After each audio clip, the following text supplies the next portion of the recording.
Okay, everyone, so it's time to start, and all we're going to do today is review for the exam, and I just want to remind you when and where, and also that it's a full hour and a half. Previously, it said it was just 80 minutes, and but now it's a full hour and a half for both the conflict and the regular exam. So why don't we just go right to it. And on the document camera. And what I thought I would do is start off with this practice exam. And this is the exact exam that you guys, that last semester's people had. The exact exam. Now this has pretty small type, so I hope you can see it. And I should have suggested you brought your own copy with you, but you've hopefully all done this already. So, a show of hands. How about if I just work through the exam pretty quickly? Does that sound good, or do you want me to skip certain problems? How about I go page by page? So, on this first page, and let me preface this by saying that your exam is going to be a little bit shorter than this. This one has 73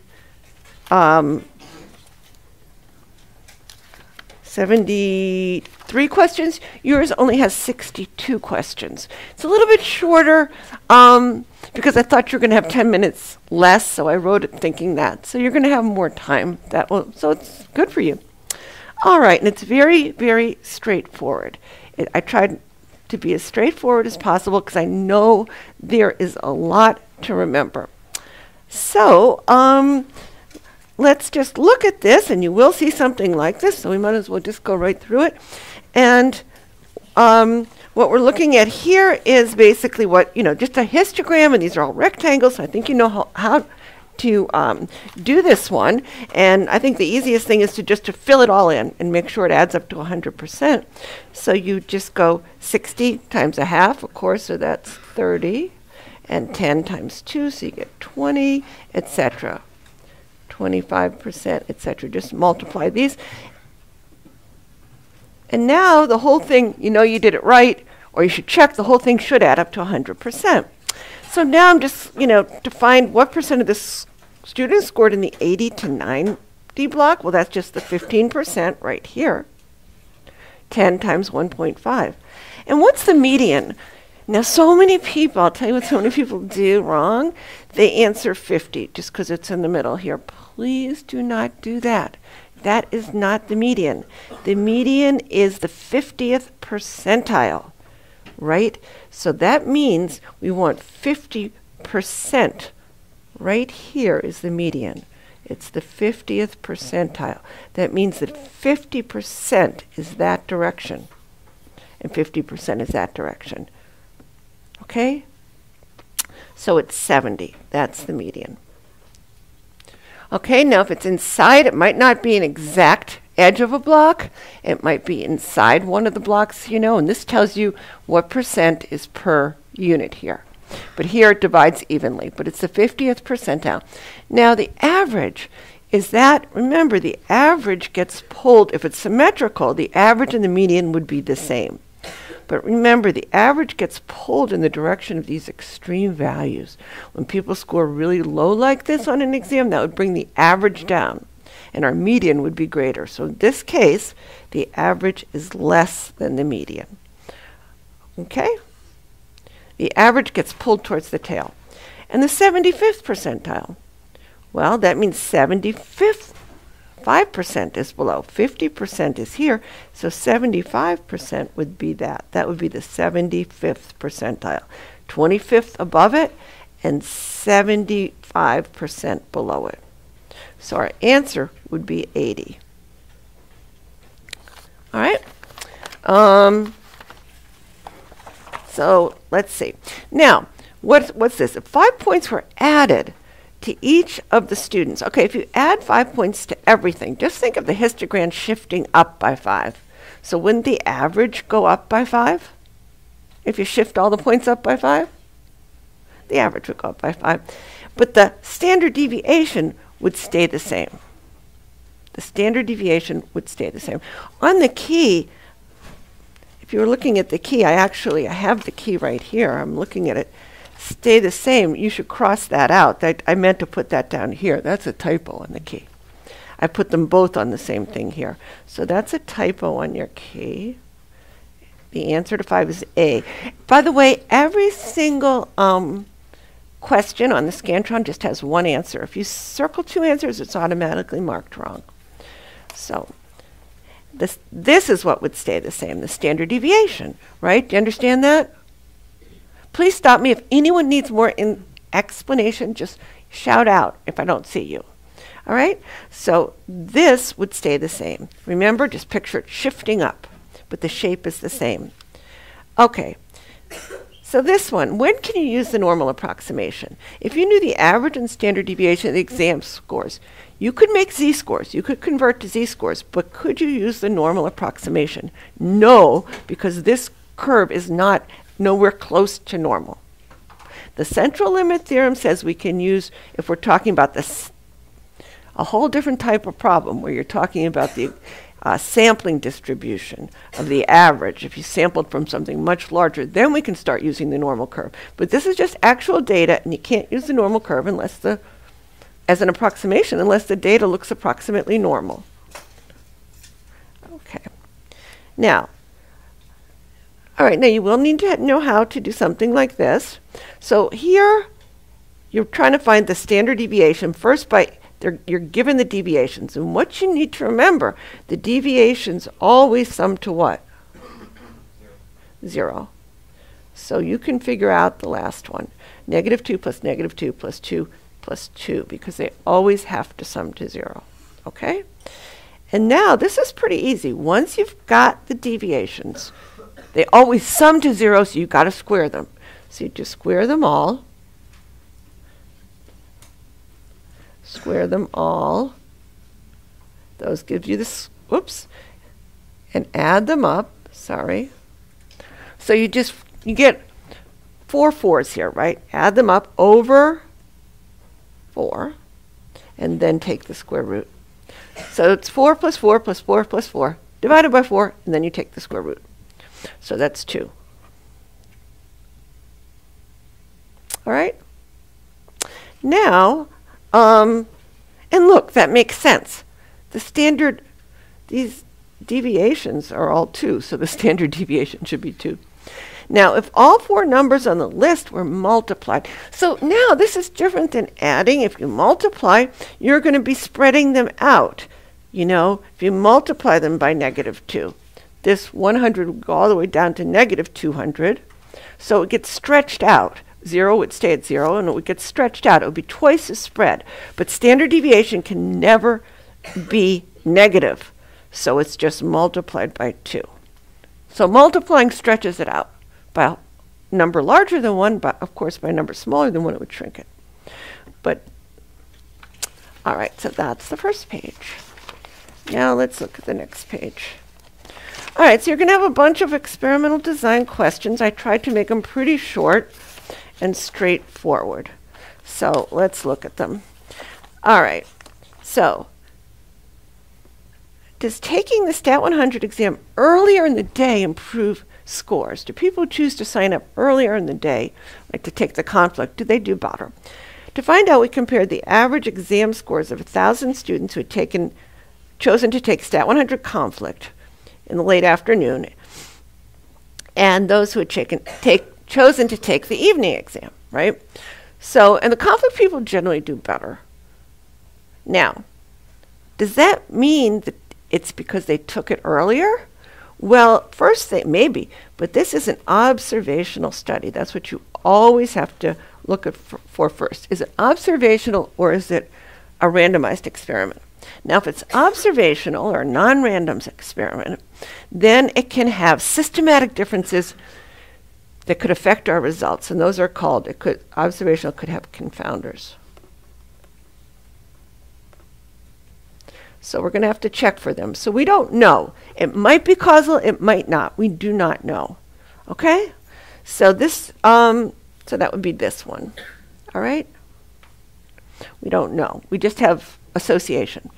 Now, for each one of these, so this is, I tried to make these really straightforward, but so you have to, how do you identify what's a confounder, a causal link, or neither? Well, first of all, you have to think about what's your treatment and what's your response, right? So the treatment, what are we trying to, what's this about?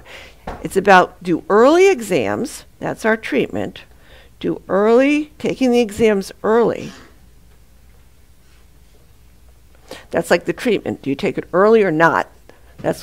Is that causing the response, which is higher exam scores? We don't know. So if it's a causal link, that will explain how. It'll say in something about taking early does something that helps you do a higher exam. And if it's a confounder, it has a different picture. It's a third factor that's causing both of them. And then it might not be either. Something just linked to maybe this, but not that. So let's look at these. So students are more alert earlier in their day, which helps them perform better on exams. So early in the day causes you to be more alert. So it would look like this.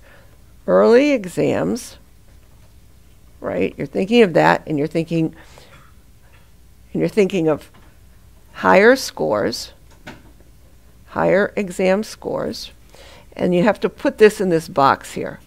So you put in alertness, being alert. Okay? Now which direction do the arrows go in? Is like you're alert, so then it's early? When you're alert, oh, you look outside, it's early? No. Early causes you to be alert, which causes you to have higher exam scores. So that's a causal link. Does everybody understand that? All right, so that would be a way that it could happen. And it might. People get tired at night. Now, how about students who are more prepared? So we're doing the same thing. So now we're saying we're putting in the middle more prepared. And we have the early exams and the higher exam scores. Now, does being more prepared cause you maybe to take it earlier? Because you're more prepared and you're ready? It could go this way. When you take it early, does that mean you're going to be more prepared? No. It's clearly the arrow's going that way. And more prepared causes higher exam scores. So the idea it's a confounder because it might not have anything to do with, they could take it the night before at midnight and they might still do better. It's just, they're more prepared students. Do you see what I mean? Okay, so that's the confounder. And what about this last one? Math anxiety. So we'll put math anxiety here. And again, so this is what you're trying to figure out, math anxiety. This is in your box here. And you're trying to figure out which way the arrows go. It certainly can lead to lower exam scores.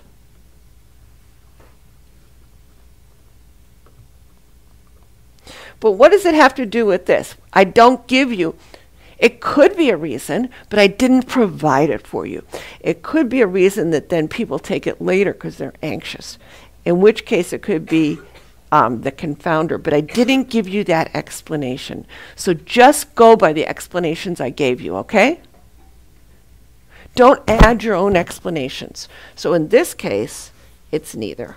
If I had said something like, poor students, they have lower exam scores because they're so anxious, and then they're so worried that they end up taking it later. Well, then that could be, and they don't want to, face it. That could be a confounder, but I didn't provide you with that. So just assume the explanation's here. It's just a logical question. Questions on that? Don't add your own information. Now, let's look at the next one. If we thought gender might be a confounder, what should we do? Okay, so we think gender is a confounder. What you need to do whenever you think something's a confounder is, what do you want to do? First thing you should do is think about stratifying. Always stratify along the confounding factor. What does that mean? It means break into subgroups where the confounding factor is the same. So that's what you should think. Break into subgroups where confounder is the same. Remember what we want to compare the responses between the treatment and the control group, but we want them to be the same. So in this case, if we think gender might be a confounder, we're going to break it into two groups. We'll break it into males and females. And then what are we going to do? Within each group, what are we trying to do? We're going to compare the scores. So we'll compare responses. That's responses of the treatment and the control. That's the early exam takers versus the late. So those were the conflict versus the regular. The treatment, treatment versus control. So that's what we want to do. So we compare it of treatment versus control. Responses of treatment versus control. So which one is that? We want to compare males to males. Males to males. Males taking within this group. Males here and males there. Yeah, that's it. And then we do the same with the females. Does that make sense? Why? Because then they're both composed of males. So those who, once we do that, we're comparing apples to apples. They're all males here. Somehow if we thought males would sign up earlier and then they also have, for other reasons, do better, it would confound things. So we eliminate the confounder by just saying stratifying, making everybody a male here, everybody a female here, and then compare treatment to control. Okay, does that understand? Yes? When specifically do you stratify? You stratify, okay, when do you stratify? Good question. So you stratify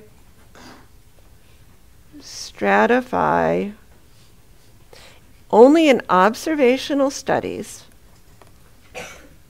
So after you get the results, stratify is after the experiment's over, right? After the study, when you're analyzing it, to remove confounders.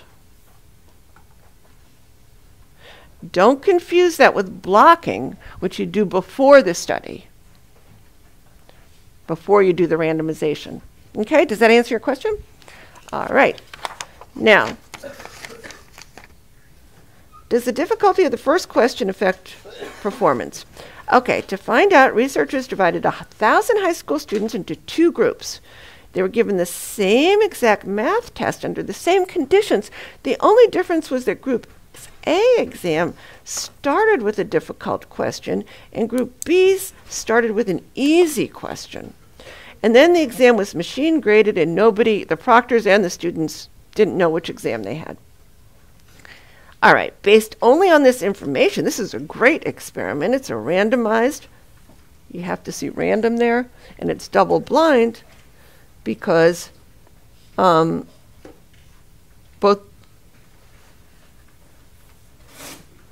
okay. Can we conclude it was the difficulty of the first question on the exam that caused? Yes, because it's a randomized experiment. Yes, because the groups were randomly assigned. So there's no systematic differences between them. So everything's the same within, random chance, and then a significance test tells you the probability of that random chance.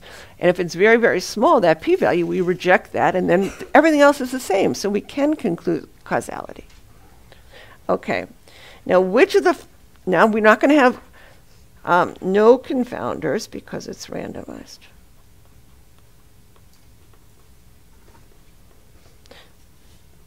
And it was a very large study.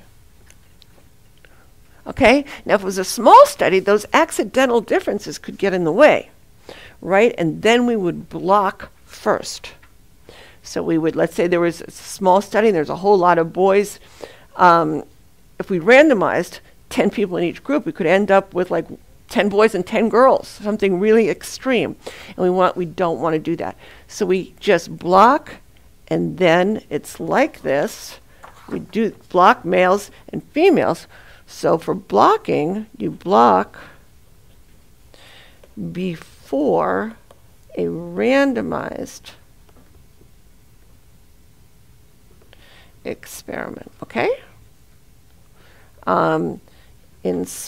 Before a small randomized experiment. How would you do that?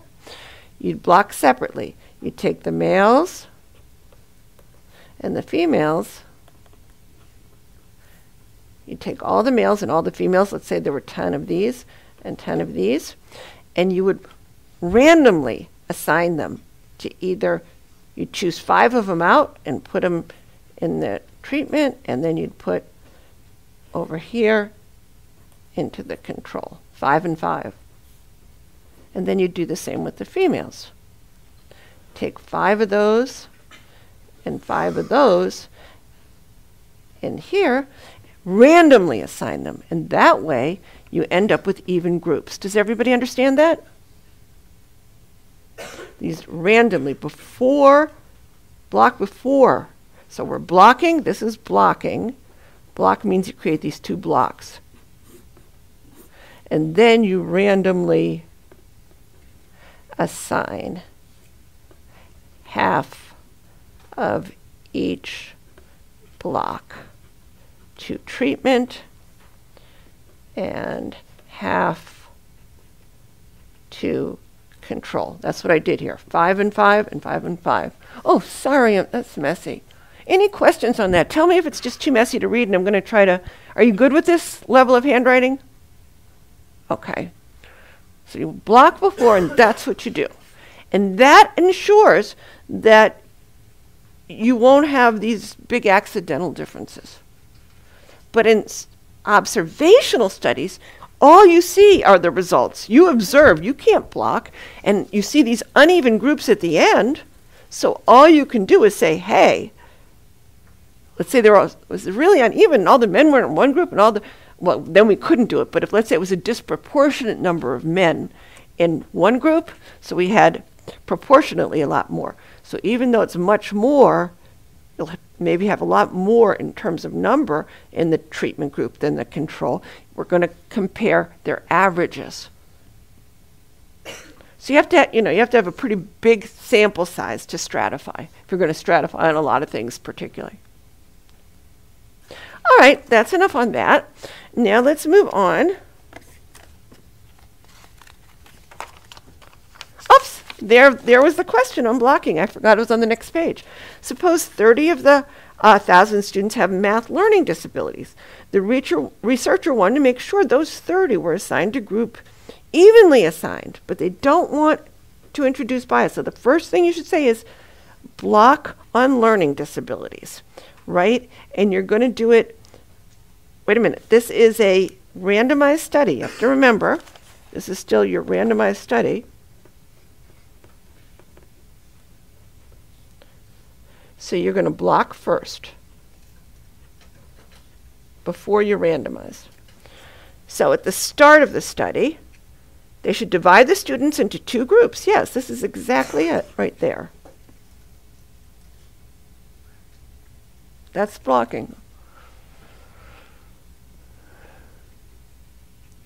Okay? Is that clear to everybody? All right. And this is just randomly assigning half to half. That doesn't take care of this group of learning disabled students. We want them evenly divided. All right. Many students never finished the exam, so they didn't get to the last question. What should the researchers do?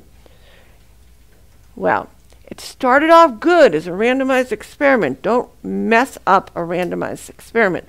If you separate them, you've ruined the randomization. After you randomize, everything that happens after randomization, you have to keep intact. So you have to compare everyone to everyone, or else you'll mess up the randomization.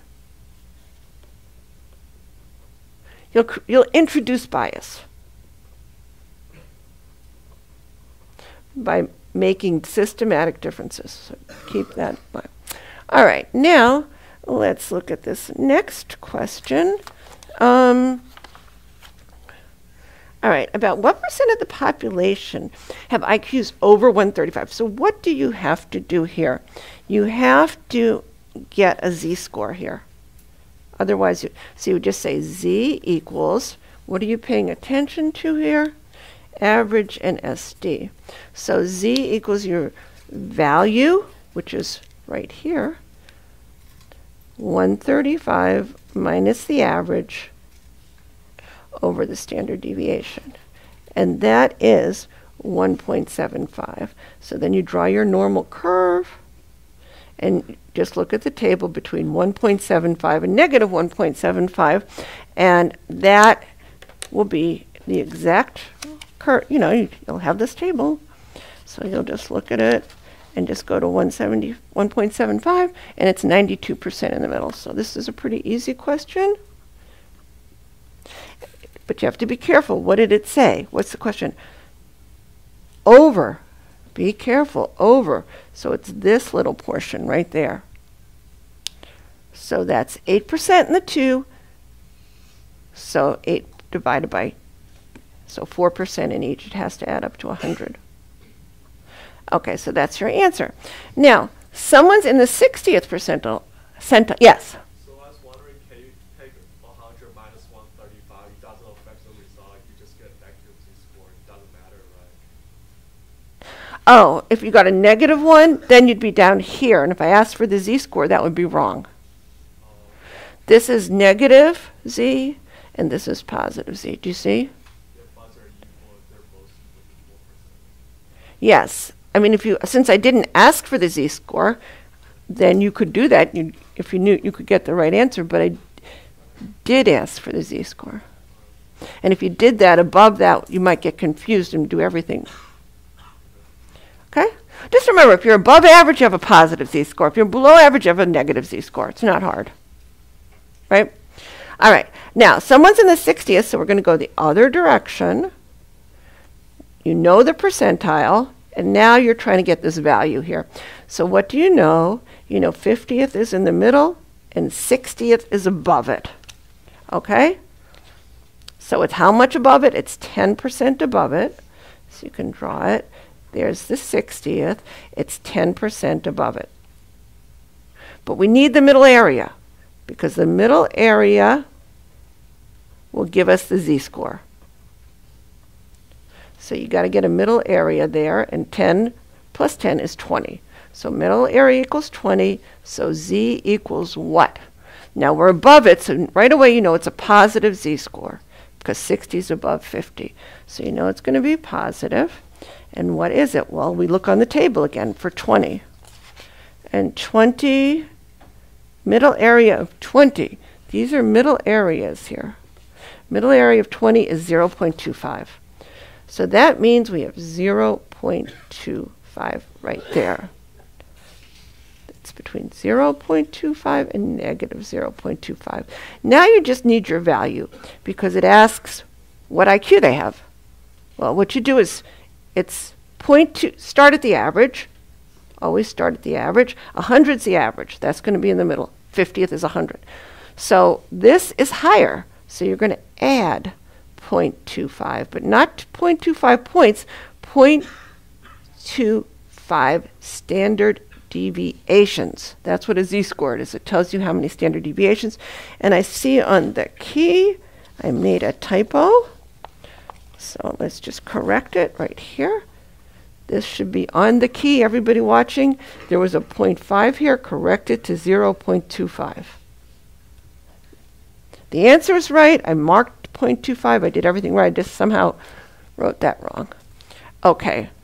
So then you get, that's 100 plus 5. And that's your answer. All right. Now, what percent of the population have IQs between 120 and 140? 120 and 140, you have to change them to z-scores. So change both of them to z-scores and mark them on the curve. So 120, what's 120 as a z-score? I didn't do that. Let me just, I don't have any room there. So I'm going to take another piece of paper So I have to change these both to z-scores.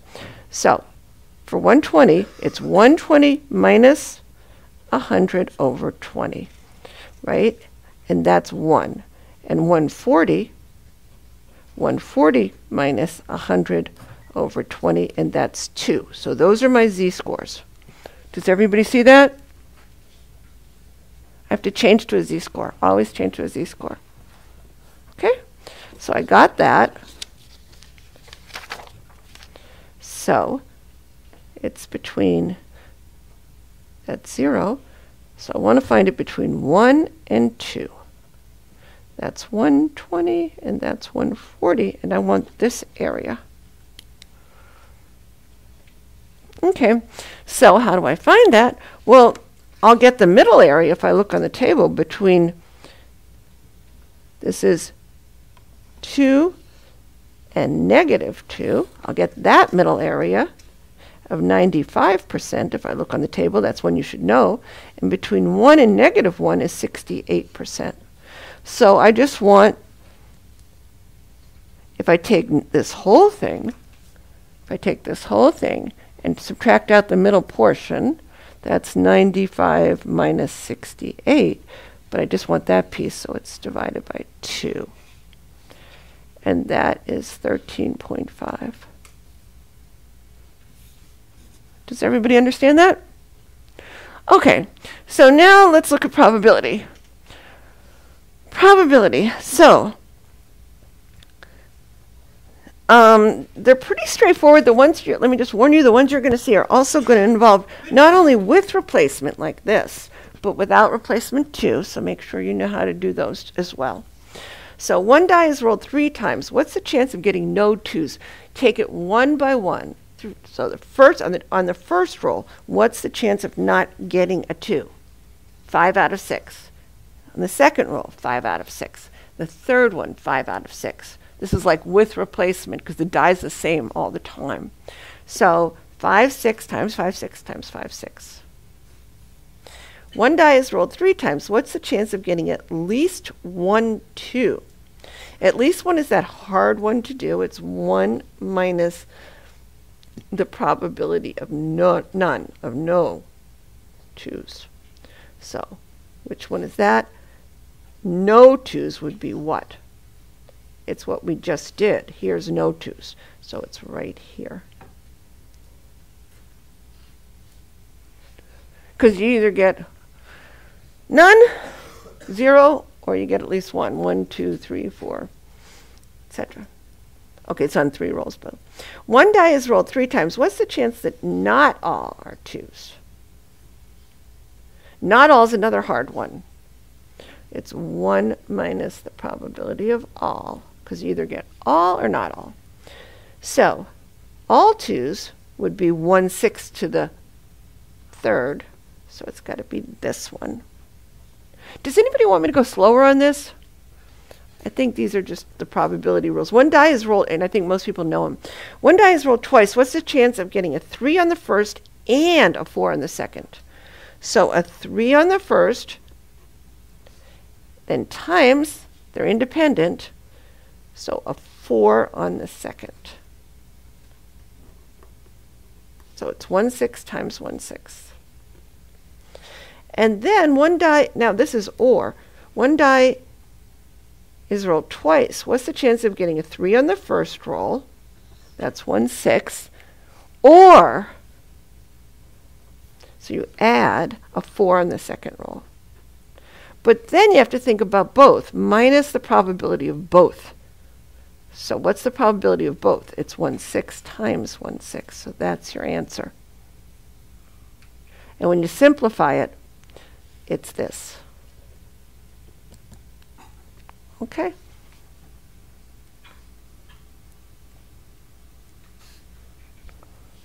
Any questions on that? Yes. There was a question similar to that on the study guide, but instead of one die, it was like 2 dies that were rolled, and it was like the same question. I didn't know how to. The same question. Do you remember what number it is on the study guide? I can look. It was part C number 9, I think. The study guide. Number 9. In what, do you know what page it's on?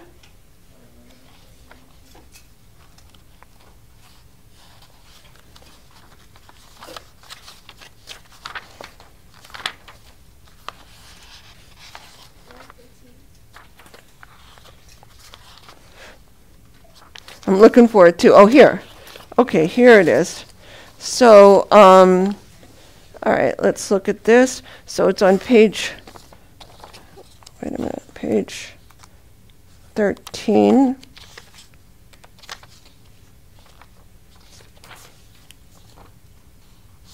Is it number 9, this one? Okay, so it's a 3. It's the same thing, right? Okay, 2 dice are rolled. What's the chance of getting a 3 on the first roll? That's 1 out of 6, right? Plus a 3, or a 4 in the second. That's plus 1/6. And then minus the chance of both of them. So that would be 1/6 times 1/6. So you have 6 out of 36 plus 6 out of 36 minus 1 out of 36. You know, the easiest way to think about this is that picture, if you're getting confused, that's the same thing. And so we had that picture. Let me just show you when we were doing probability, because a picture's always worth 1,000 words, right? So let's just look at this probability. It was that, you know, when you're rolling 2 dice and it had that. Oh, here it is. Okay. So here. So it's like a 3 on the first roll would be here, right? And that's like 1 out of 6, or it's all these. And a 4 on the second roll would be these. And that just means you double counted that one twice. It's the same picture. Okay, so now let's go back to thanks. Whenever you want me to go to a study guide problem to reinforce an idea, that's a good idea. So I should just say see picture on page 40 in notes to help you understand that. All right, now let's see what our next problem is. All right, so this is pretty simple. This is just a conditional probability. You're given the chart here. So what's the probability given a positive result? So that means you're in this column. So out of these 27 people, how many have prostate cancer? So that would be these have prostate cancer. Given a positive means you're just looking at the positives. And how about given a negative result? That means you're looking here. What's the given a negative result? So you're looking the probability of having cancer given a negative. So that was pretty simple. It's just reading a table. Conditional probability reading a table. Now let's look at the next one. All right, now we're starting to do expected value and standard errors. So 100 question true false awards 1 point for each correct answer and subtracts 1 point for each incorrect answer. So it's a gambling game or multiple choice. You just make the box for a single play, and there's only 2 possibilities. If you're worried if you're trying to figure out the score, you either get a point or you lose a point. So that's your box right here. The expected value, you know, for multiple choice and gambling games, each question is going to be the same, so just make the box for a single play for these type of things.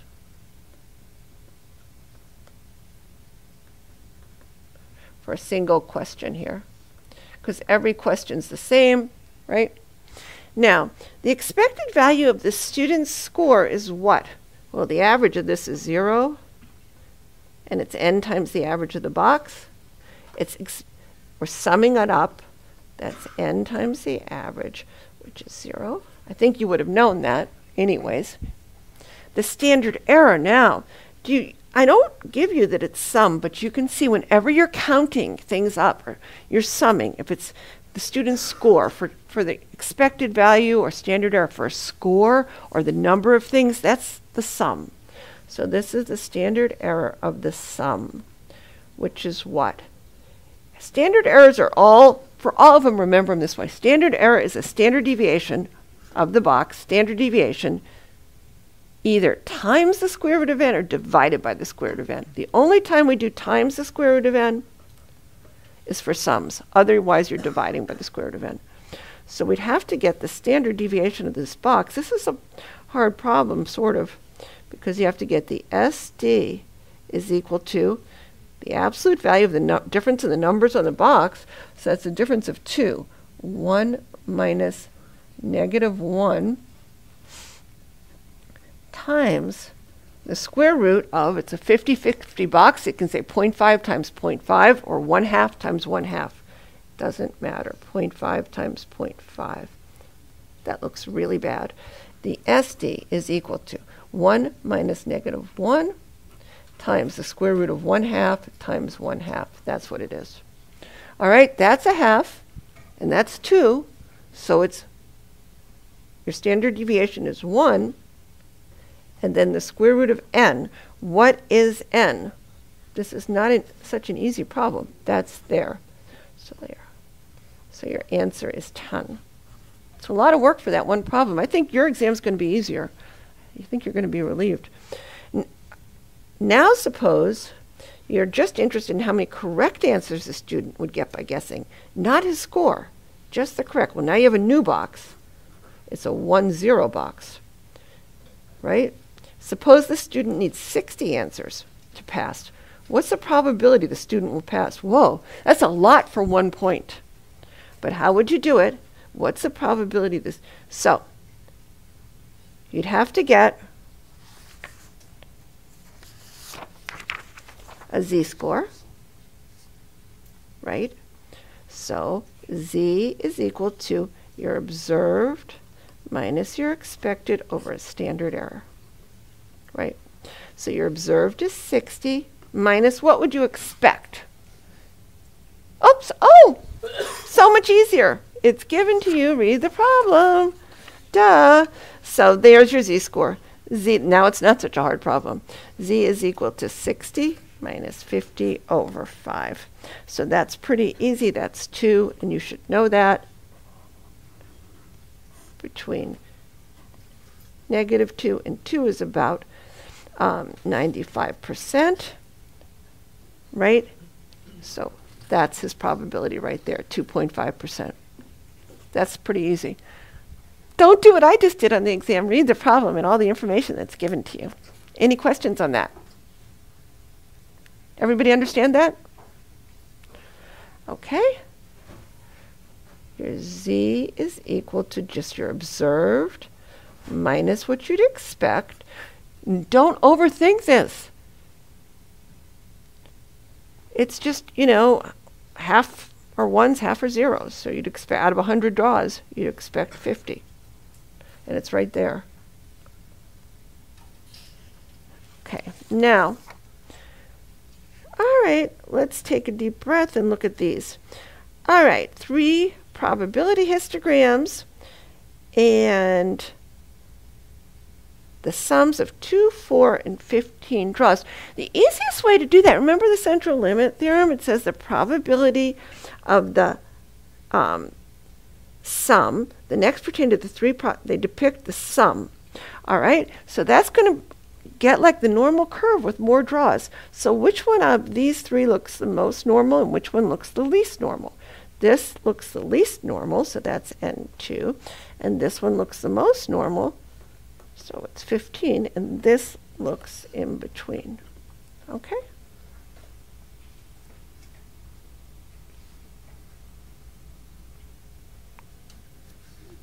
So any questions on that? So the histogram for 1 is 15, and the histogram 2 is 2.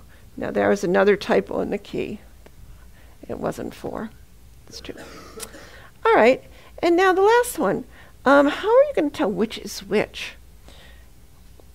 They represent the sum from the same box, but which box do you think it is? Well, I would go with n equals 2 right here. 2 draws from which of these boxes? Well, 2 draws from this box. The lowest I could get would be 0. So this box is clearly out, right? It can't be box C because box C has a 0. And the sum of 2 draws from this, the lowest would be 0 and the highest would be 10. So this can't be this one. How about this one? Let's look at this one. The lowest would be 2. That looks right. And the highest would be 10. But the highest is 12, so it corresponds to this box. The sum of 2 draws. Does everybody understand it would be this box? You could do it another way. That's what I wrote in the key. That the sum, if you're looking at the sum of 2 draws, you see here's 2, right? Another way to do it would be to take the average of all the boxes. The average of this box is 6 divided by 3, which is 2. The average of this box is 12 divided by 3, which is 4. So here you could say the average is 12 divided by 3, which is 4. And the average of this box is 6 divided by 2, which is 3. All right? Now these numbers up here, what's in the middle? So for 2 draws, remember, the expected value right here from this box for 2 draws, n times the average is 2 times 3, which is 6. For this one, it's 2 times 4, which is 8. And for this one, it's 2 times 2, which is 4. So you could look up here and you see this is the one that had 8 up here. This has 16, and this has 60. So there's a lot of different ways you could do it. But the easiest way is to just look at the high and low. Does that sound good for everybody? All right, let's move to the next one.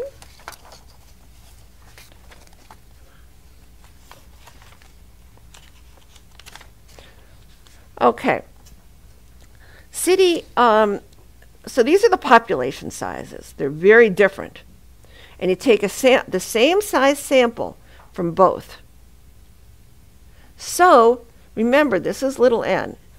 And accuracy goes by this and ignores these big n's.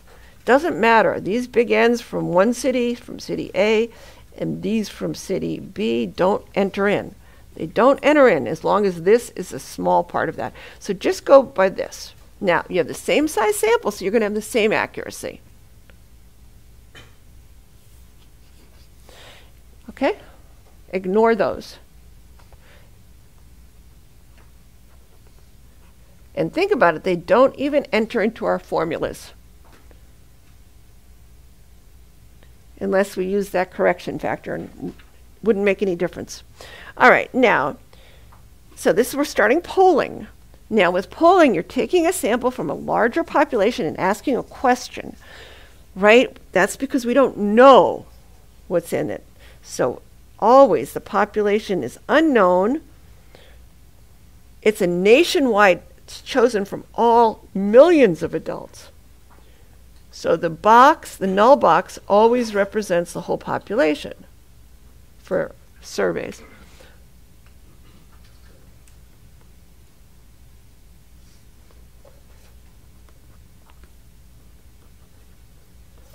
So there's lots of tickets. And we don't know. That's why we're taking a sample. We estimate it, but we don't know. If we knew, why would we be taking a sample unless to see how much it varies or something? We do that with gambling games where we know what's in the box. Or sometimes we know, like in our chi-squared, if we're trying to see if we're trying to test whether it was really randomly drawn, like in chi-square tests, when we know, let's say we're selecting a jury from a known population distribution, then we know what's in the box. But here we're trying to take an opinion.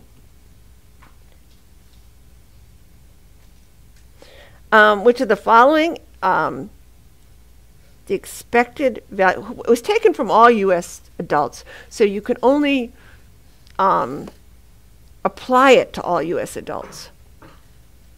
So here, none of them are all U.S. adults. Democrats, immigrants, Mexicans, no, it's none of the above because you can't apply it.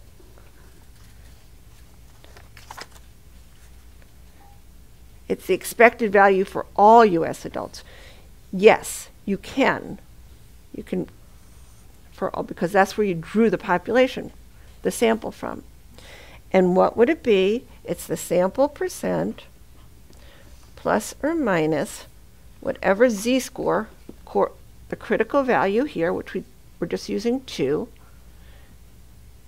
times, because why are we doing that?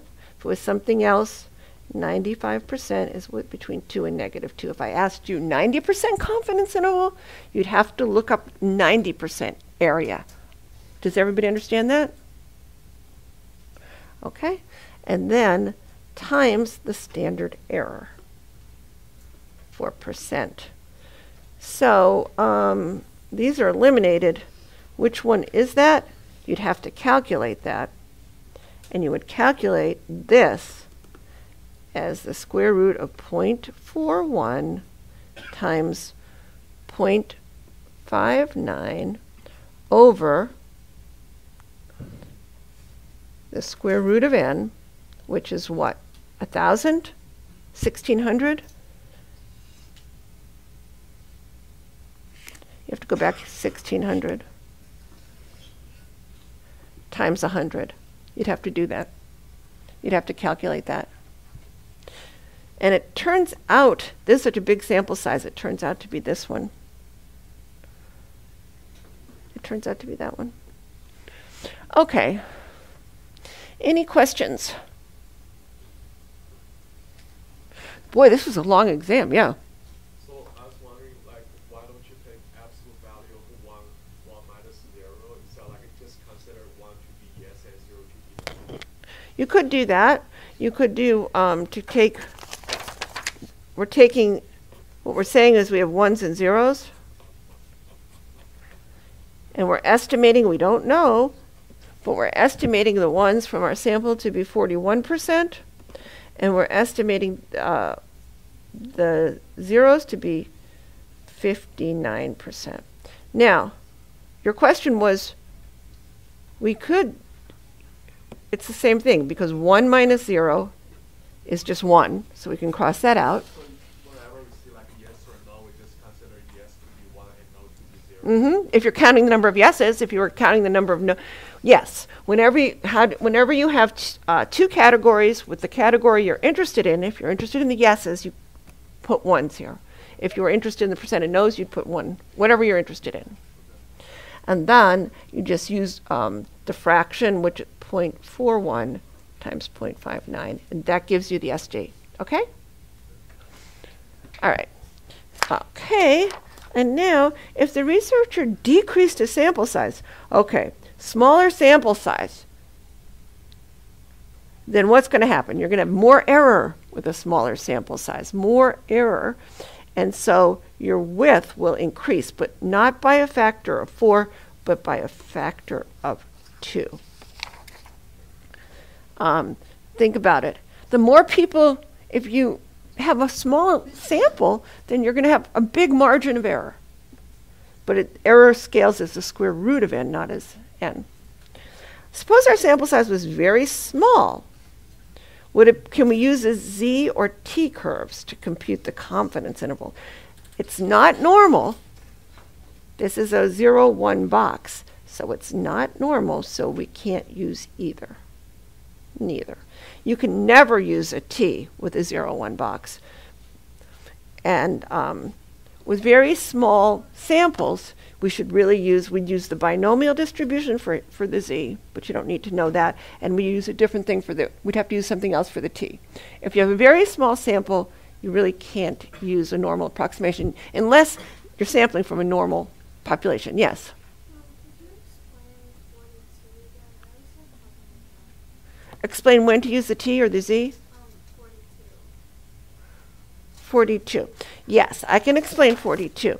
Why? Because a confidence interval, whatever it is, let's see, the confidence interval, whatever percent it is, it doesn't matter, is equal to the sample percent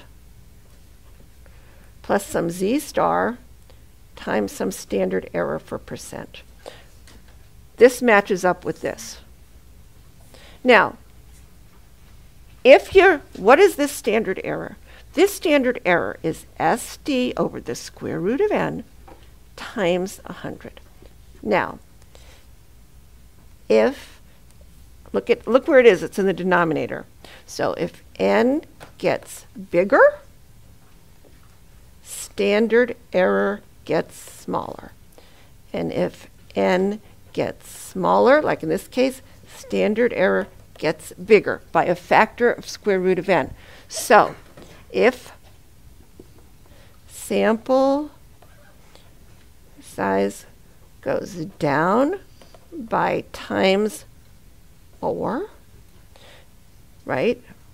Standard error will go up. It gets bigger by square root of 4, which is 2. Does that help? Okay. All right, good question. Should we move on? All right. Now. All right, T distribution. To estimate the math SAT of students at a large public high school, of 2,000 students, a random sample of 17 students is taken. So this is this, and this is this. Compute a 95% confidence using the T distribution. Now, how should we explain this? All right. So I gave you the standard deviation. Let me think how I should do this. In general.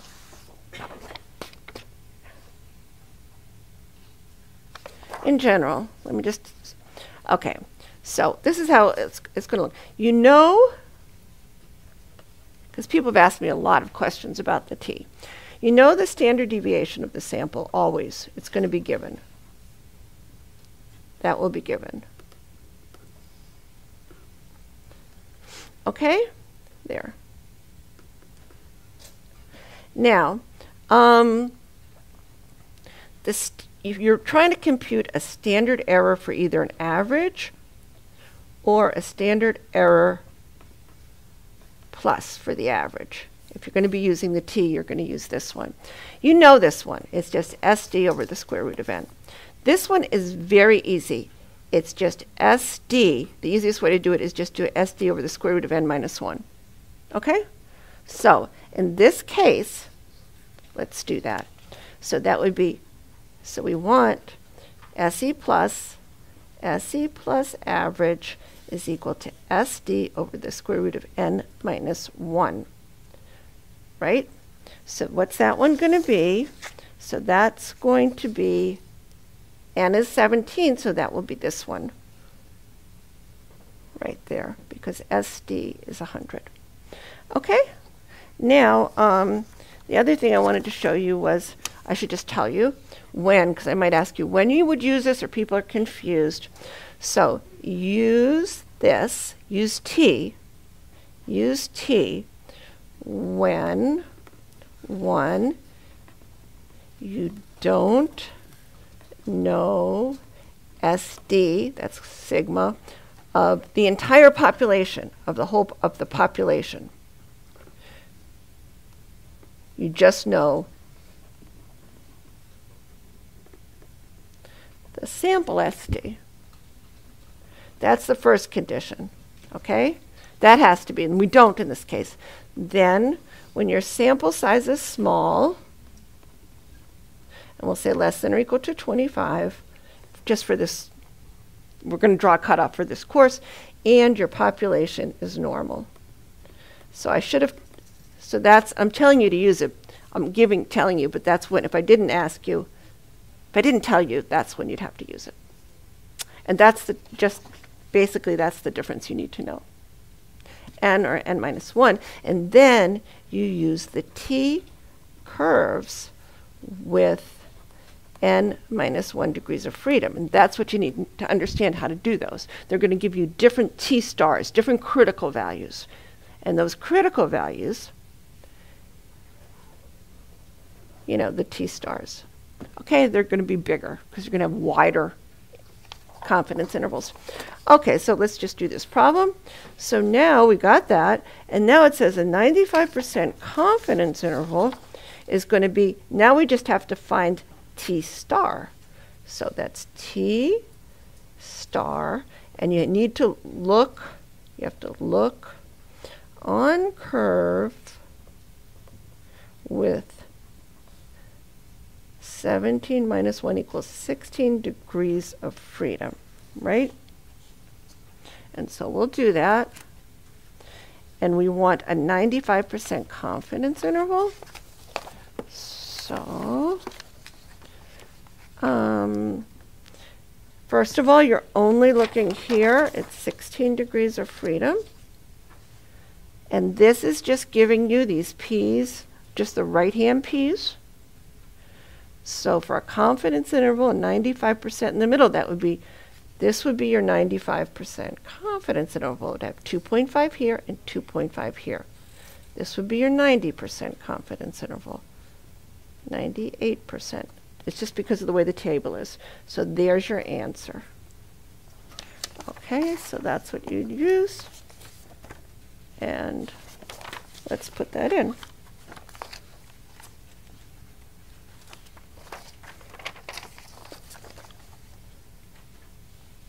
And that's T star.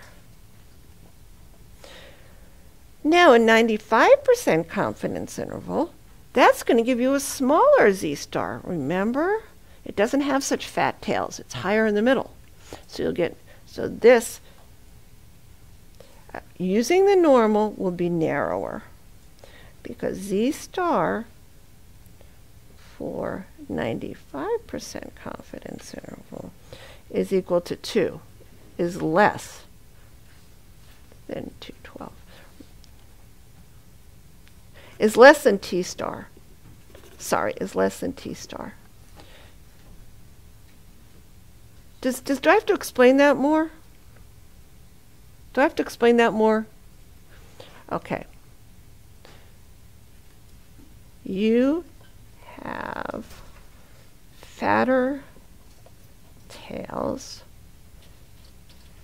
and flatter middle with T-curves. So I'm going to do a real exaggerated version. Sorry, I'll do it on a bigger piece of paper. Okay, so now the 95% confidence interval in the middle, so let's say you had a Z that looks like this, and your T, and let's say you get some 95% in the middle, and then your T curve, I'll draw a different color. I don't know. Let's make it fatter, super exaggerated. This is your T. To get 95%, you have to go out further. Do you see what I mean? Does that help you? If this is 95%, and it's so, you can't do the same thing because it's so much shorter there. This would be, I'm sorry, I'm trying to rush, but does that help at all? Or does that make it more confusing? You have more, see me, how many people are confused on this? Raise your hand. See me after class. Okay? Because it's a concept that I don't want to rush through, and I can explain later. All right, now, let's move on. Okay.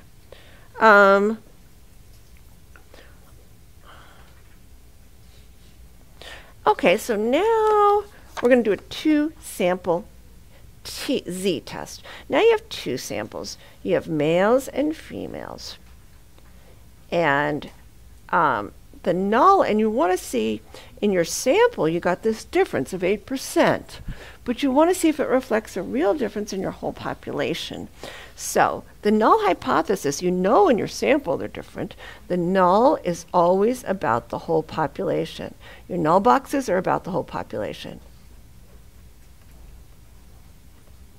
Because you see your sample, you know the truth in your sample. You're trying to extrapolate to a wider population. And then the difference is 0.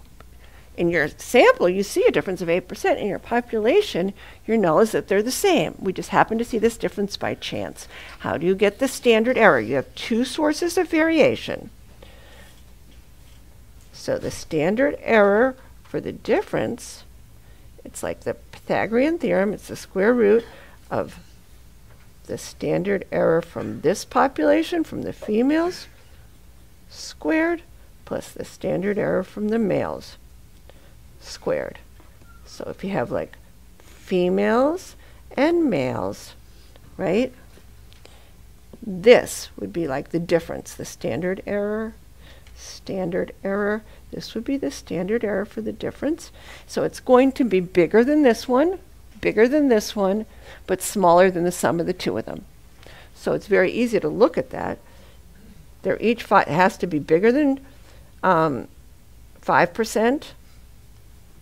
5 and 5, these are the same, but smaller than the sum of them, smaller than 10. There's only one like that. But if you wanted to do it out, you could say the square root of 5 squared plus 5 squared is equal to that. Any questions on that? All right, suppose this is the z statistic. What do you conclude? You don't even have to, with a z statistic of that, it's not going to be significant. You can look that up, 1.13.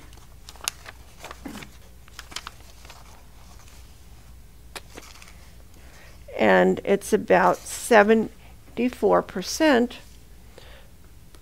So even if you took 26 or 26 divided by 2, it's not significant at the 5% level.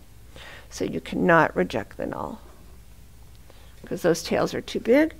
Now we're going to do a chi-square test for independence on the same data. So how would we do that? So here's the same data. Here's our 42% and 50%, right? And I put it into a table. That's what we observe. How do you get what you'd expect? Remember, so let's see. The expected counts are assuming the null is true. So the null is true. There's no difference between these two. So we can fill these in. These aren't going to change. I could have filled those. These are all the same. Now, so we'd expect these 92 to be evenly distributed. 46 and 46. And if you didn't see that, how do you compute that? The expected number for the males would be what? You'd go to the row column. Remember, the expected value is going to be the row total times the column total over the overall total. All right, so we'd say 100 times 92 over that, and it would give us the same thing. You could say 100 times 92 over 200. And that is just half of the, that's how you get 46. It's the same thing. And you do the same thing here. And I'll fill it in for you. You get 54 and 54. Now, how many degrees of freedom? Well, it's the number of categories. There's 2 categories here, and there's 2 categories here. So it's 2 minus 1 times 2 minus 1, which is just 1. Suppose we got that. How would you look that up? Well, you just go to your chi-square table with 1 degree of freedom. So your chi-square table with 1 degree of freedom. And then you'd find what our statistic is 1.28. So we just look for 1.28 is between where and where. Our chi-square is 1.28. So keep going along here. That's 1.28. So you'd say your p-value is between 10 and 30. If I gave you choices, you could say, well, it's somewhere in there. We saw it was 26%. It's the same as before, but that's, you can see, so let's write that down. Let's look back on page 6. All right. So we'd say just what we did between 10 and 30. It's actually was 26. It's going to be the same as this for the two-sided. It's going to be the same as that. All right. In general, the chi-square test and the two-tailed will yield about the same p-values. Yes. And that's for a two-tailed, it would be 26. Any questions on that? All right. Now, we'll do the next one. Okay. So, the next 10 questions refer. Suppose a city with a population of 100,000 adults is 40% white, 25% black, 20% Asian. 100 adults are chosen to be on the jury panel. All right. And what did we get? So what did we observe? 50 were white, 25 were black, so they gave us the observed. Now, how many would, all right. What significance test is appropriate for this? We have one sample, and we're trying to see, does the data support the claim that they were randomly chosen? So that, does it fit this model good? So it's the chi-squared independence test. We only have one sample with multiple categories, and we're trying to fit a model. All right, so now it says, we have to fill this in. What test, the test statistic is computed to be, oh my goodness, there's a lot of work here. Well, let's just start it. You'd expect, out of the 100, you'd expect, this is our expected, so you'd expect 40, 25, 20, and 15. Make sure they add up to 100. This has got to sum to 0, and let's make sure it does. Observed minus expected. So that's 10, 0, negative 10, and 0. Oh, it's not so hard. Observed minus expected squared. So that's 100, 0, 100, and 0. Okay. Now, why are we, don't sum these up. All right, now, that's an error on the key. You don't want to sum these up. What did I do here? Don't sum those up. Okay, now, I want to get what? Okay, so they gave us, we can just do this. The observed minus expected squared over the expected. This one is 100 over 4, which is 2.5. That's where I got this. This one is just 0 over 25, which is 0. That's this one. They want us to do the next one. That's 100 over the expected 20, and that's 5. And this one is 0. So we just put a 5 and a 0. It's not so bad. And so then, this is 7.5. It adds up to, that's your chi-square statistic. What is the Asian term? The Asian term is 5. How many degrees of freedom do we have? So the degrees of freedom are the number of categories, 1, 2, 3, 4, minus 1. So that would be the degrees of freedom is 3. Look at the chi-square table. To reject the null at 5%, we have 3 degrees of freedom, so we have to look at the table and see what the cutoff is. So 3 degrees of freedom for the chi-square, and the cutoff is for 5% significance. Do you see what I'm doing? It's just this, 7.81. All right, so we'll do that. Now suppose we're just interested in whether Asians are being discriminated against. The city is 20% Asian. So we'd expect, if we're counting those as ones, 20% and 80% everybody else. But we got an observed, this is our expected percent, and this is our observed, right? This translates into drawing how many times. This is the whole population that we're drawing from. So there's 100,000 tickets in here, I guess. How many people are in the population? 100,000. And how many are we drawing out of here? We're drawing a sample of 100. We're just looking at, instead of looking at all the categories, we just care about whether the Asians were discriminated against. Okay? So this translates into drawing at random 100 times without replacement, because each person that we sample is different, from a box that contains this. All right. What's the standard error for percent? It's going to be this one, our usual formula. Standard deviation of the box over the square root of n. And what is the z statistic?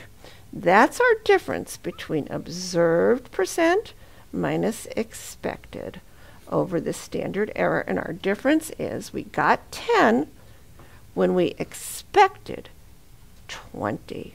It's negative 10 over that standard error. So it's that one. It's negative. This is what we got. We only got 10%. That's the whole point. Now, to reject the null, we need to get a significance level of what? Okay, we've got a negative. What negative z would we have to get there? We've got, to reject the null, we want that to be 5% for a one-sided test. So we'd want 90% in the middle. So what z corresponds to that point? Between that is, we'd look up 90 in the middle, and we'd get about 1.65. You can go to the nearest one. It's multiple choice. So it's that. Any questions on that?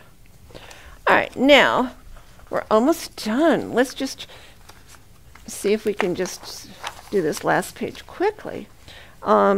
Suppose a well-designed randomized double-blind experiment is done to test a new drug.